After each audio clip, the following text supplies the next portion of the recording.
Welcome, ladies, to the Real Estate Investor Show, providing inspiration, strategies, and insight to empower women investors to live balanced and financially free lives.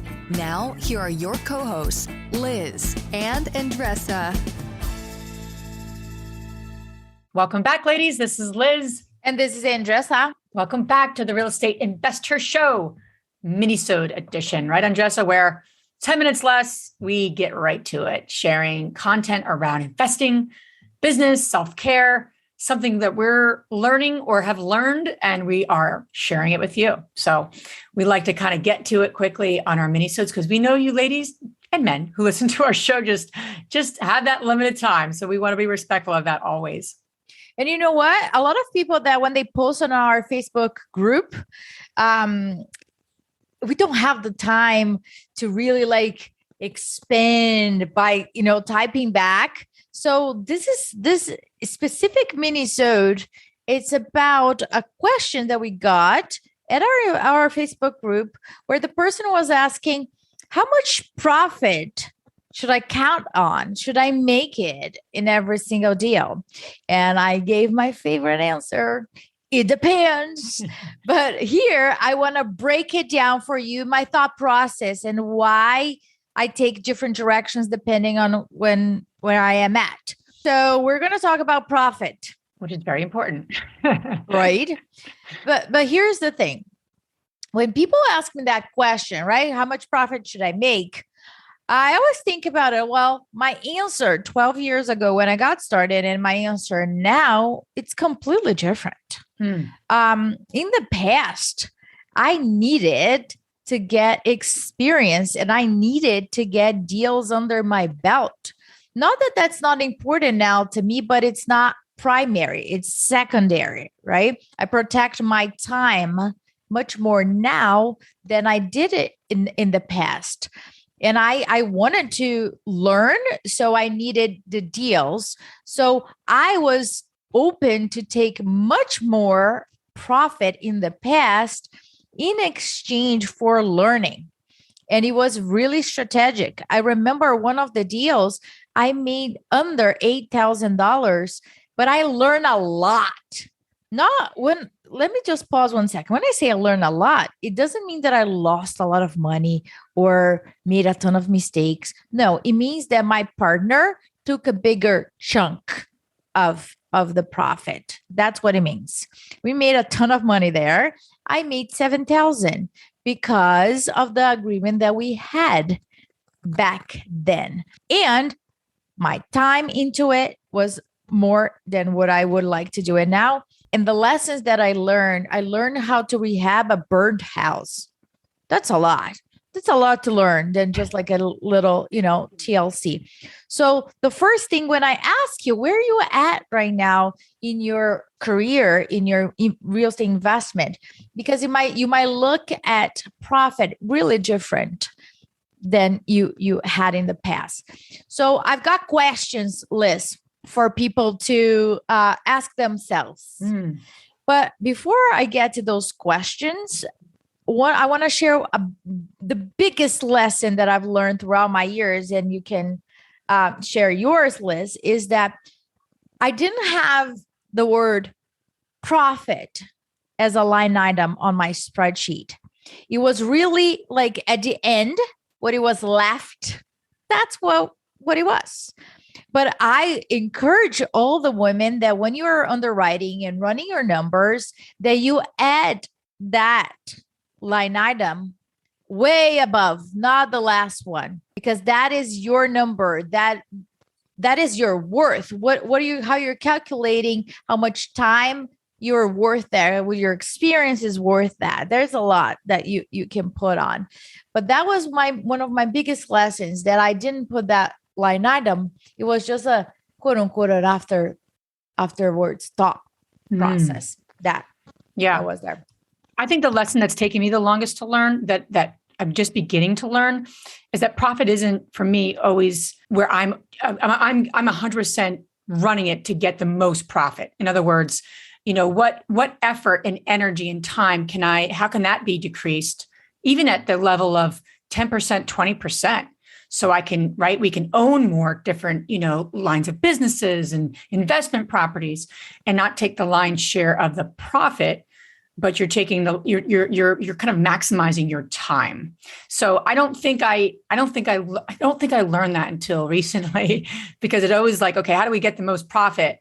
And then you start to look at your time and energy, and it's like, okay, well, I also have to 100% do all of that too. And so I think that was the learning though. And I think so much of it is where you are when you get involved in investing.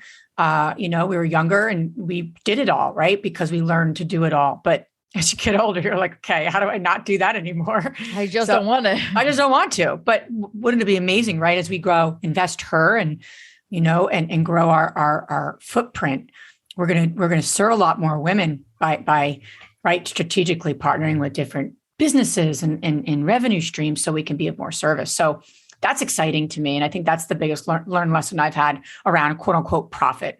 Absolutely. So let's break it down, right? Let's get to the nitty gritty here of questions I would recommend you to take in consideration, right? And we have not a long time to break it down. So those will be my first questions to ask you, right? After I say it depends. And this is what I mean by that.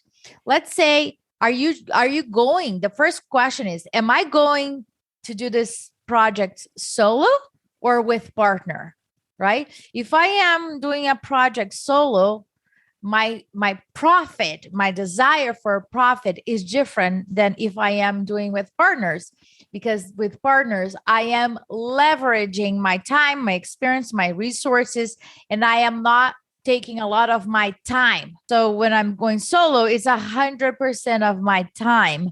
When I am going with partners, it's not 100% of my time. Therefore, I am okay taking less profit there. And let's continue the questions here. How far is this project from my house? Is it on my backyard?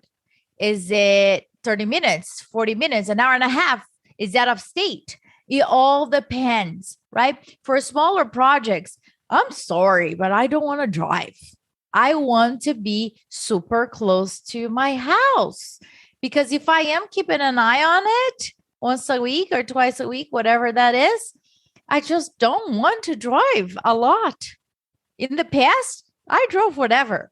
Now I just don't. So this is like my U factor. I don't want to do that.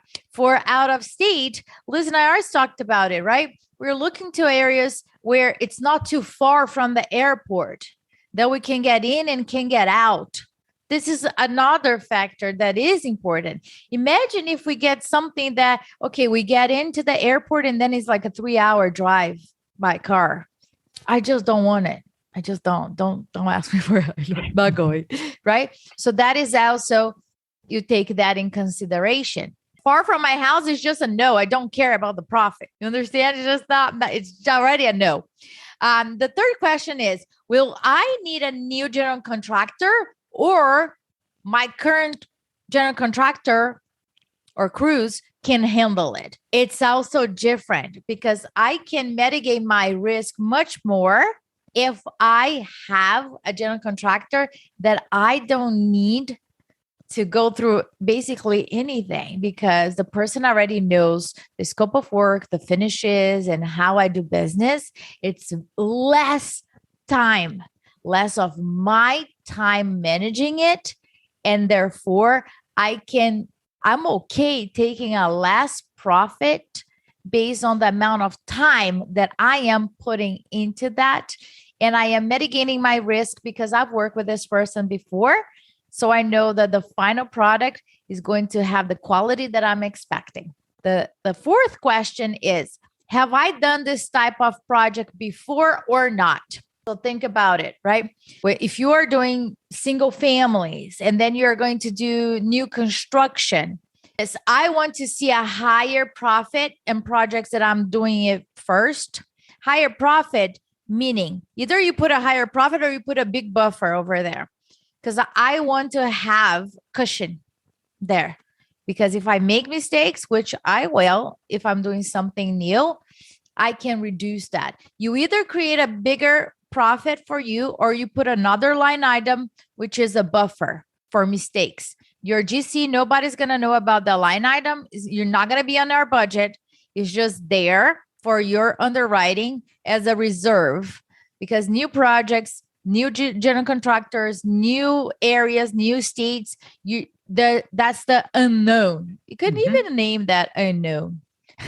The unknown, the unforeseen line item, right?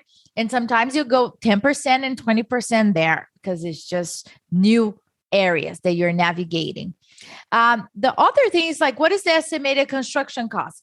Let me tell you, I keep hearing a lot of people saying, oh, it's usually 30 grand, my profit. And then I say, wait a minute.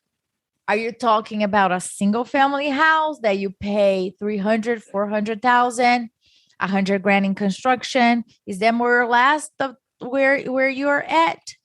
Or you're seeing 30 grand out of a new construction, brand new house that it was 800,000 overall ARV.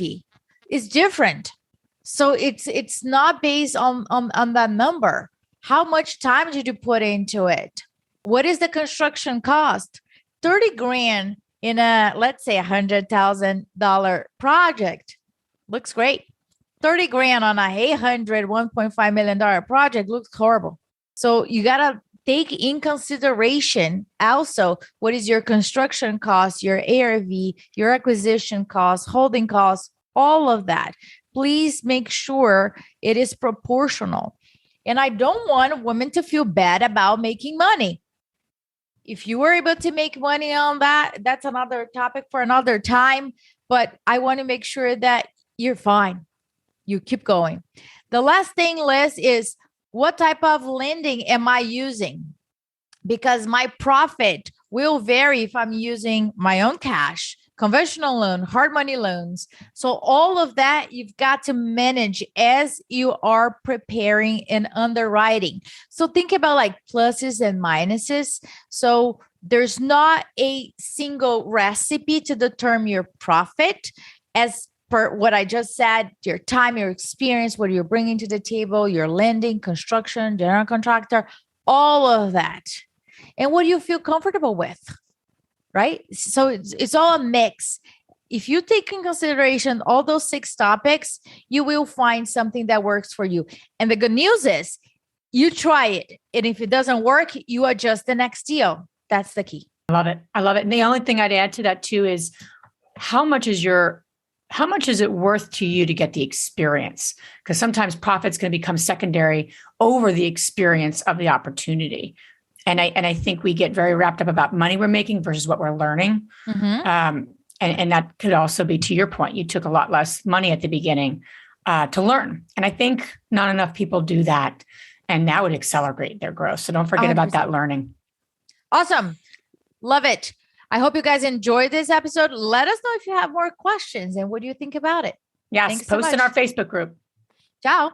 If you enjoyed this podcast and want to receive updates on our next interviews, go to our website, therealestateinvestor.com. There, you can subscribe to our show, become part of our investor community, and get updates on upcoming episodes. If you like our show, please share it with other women who would benefit. And don't forget to leave us a rating on iTunes. We'd really appreciate it. And as always, we encourage you to take one action as a result of today's show and put it into motion so you can live both a financially free and balanced life. Thanks for spending time with us. Ciao.